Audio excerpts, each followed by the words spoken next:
I, 35 male, have been married for 7 years to my 33 female wife, no kids. 2 years ago, she started a new career and has been very successful.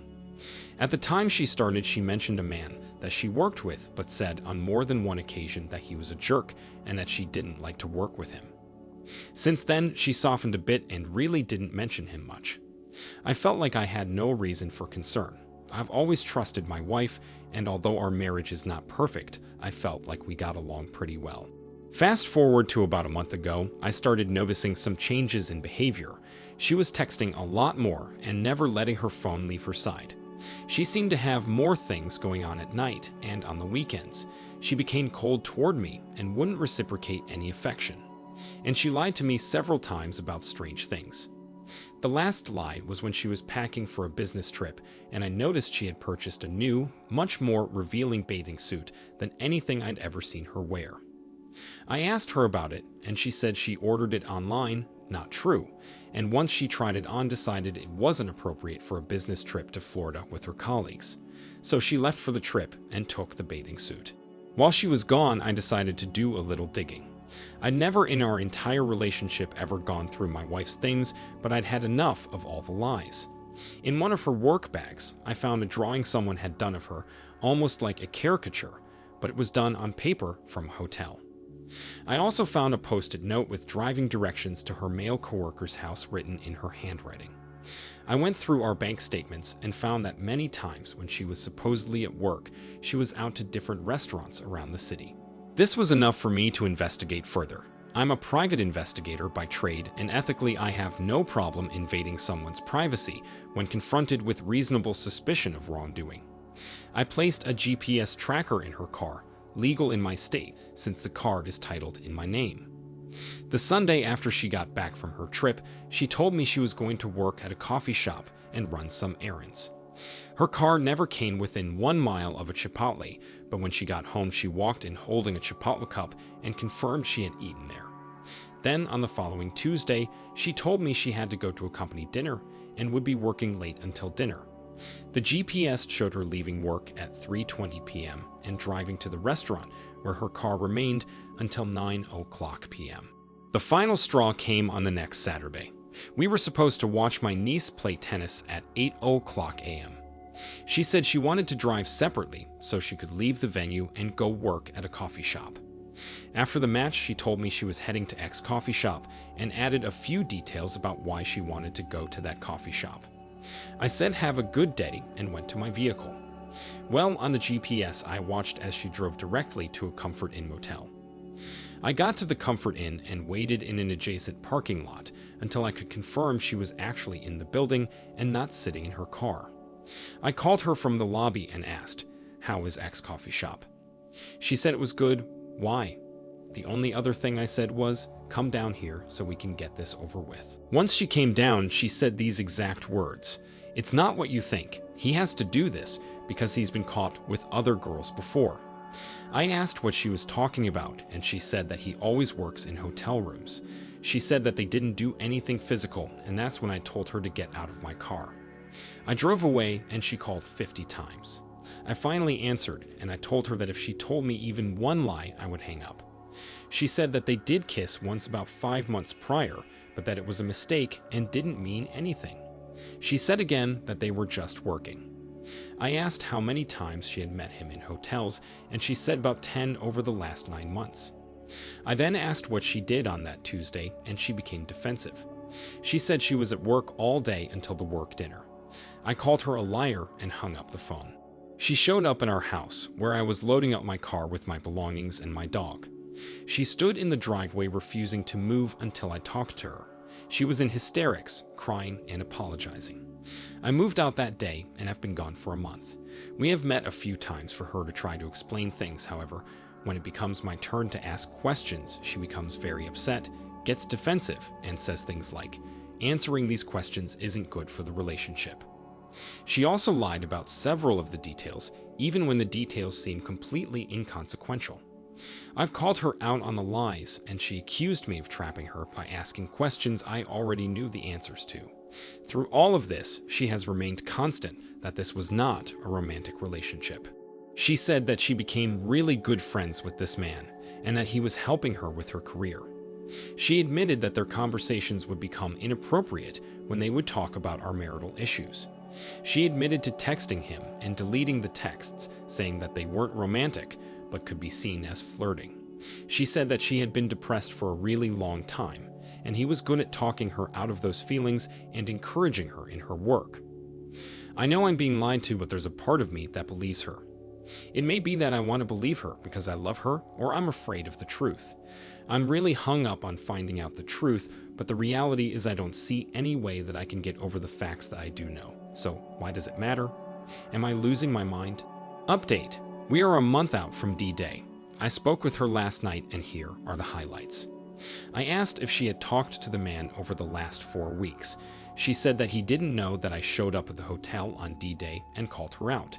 She said that she hadn't talked to him about the situation because this was an issue in our marriage and it didn't involve him. I asked if she had stopped all non-work related communication with him. She said that she was tapering down. I lost it.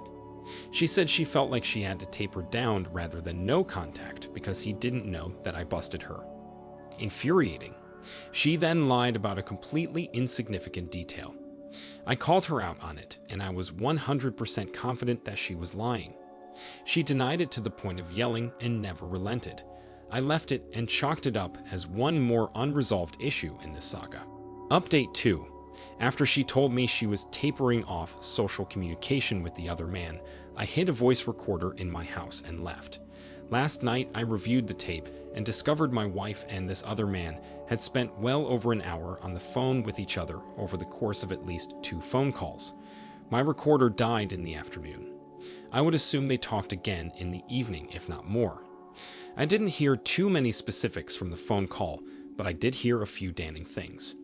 They talked for a while about the current state of affairs in our marriage, something she claimed he knew nothing about. They talked about how to use the secret phone app on their phones so as not to be detected. She called me a dick for showing up late for breakfast that morning. I haven't heard my wife that giddy since we were dating. I confronted her about all of this, and she admitted to some of it, but denied other parts of it. I don't really care anymore. Update 3. For the past 2 weeks, I have gone no contact with my wife. A few days ago, she texted me and asked if we could talk. I told her unless she was willing to confess to everything that I was not willing to talk. She then said she knew I had wiretapped her phone. I didn't do that, but I let her believe it and that I already knew everything. I told her I needed to hear it from her directly. She finally agreed to sit down and tell me everything. She came to my house and confessed that her relationship with the other man was indeed sexual and that it had been going on for the past 6 months. She admitted that she purchased a hotel room one day before our anniversary to be with him. She also confirmed that she had continued talking to him after being caught, and he was helping her deal with my questions. She claimed that she has now broken it off with the other man for good and wanted to work on our marriage. This confession came 6 agonizing weeks after I caught her in the hotel. I believe the only reason she confessed is due to my persistence. However, she said that she was always planning to tell me, but wanted to make sure it wouldn't hurt either one of us too badly. The damage done during those 6 weeks is unsurmountable. Update. First, let me say this. If you're in this situation and you're even remotely suicidal, don't do it. I say don't do it because if you do, you're going to miss out on the greatest time of your life. I mean that 100% sincerely. I know it's impossible to see when you're first going down this road, but trust me, don't miss out on this life. Now, the update. We got divorced. I took my time in making that decision. I wish I wouldn't have taken that time, but who cares? She wanted to stay together. For what reason, I have no clue.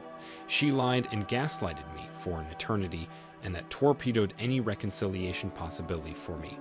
It's the hardest thing I've ever gone through. During my marriage, I was all in. I wasn't perfect, but I loved my wife with all my heart and wanted to be with her forever. I would have done anything to make her happy, and I think I did on several occasions. Now that I'm away from that relationship, I can see it for what it was. A narcissist crushing every ounce of energy out of a good person. That marriage was completely one-sided, with one person giving everything and the other person taking even more than could be given.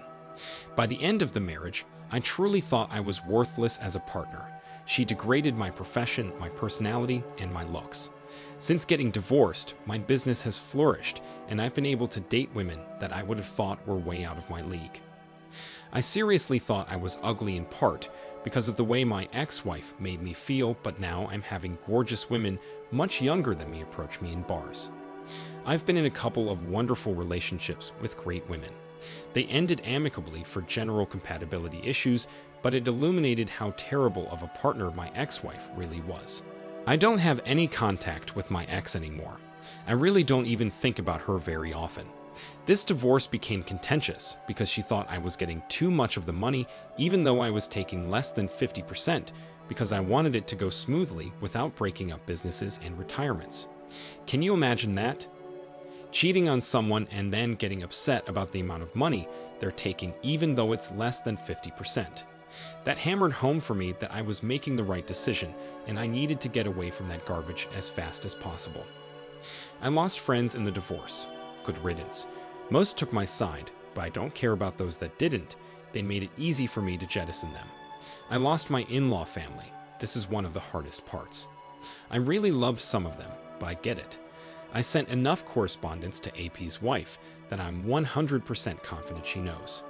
She never contacted me back, and I'll respect her decision. Some advice if you're fresh in this nightmare. Separate yourself from the situation. This is the only way you're going to be able to think clearly without being gaslighted. Get professional help. I was in therapy for a long time.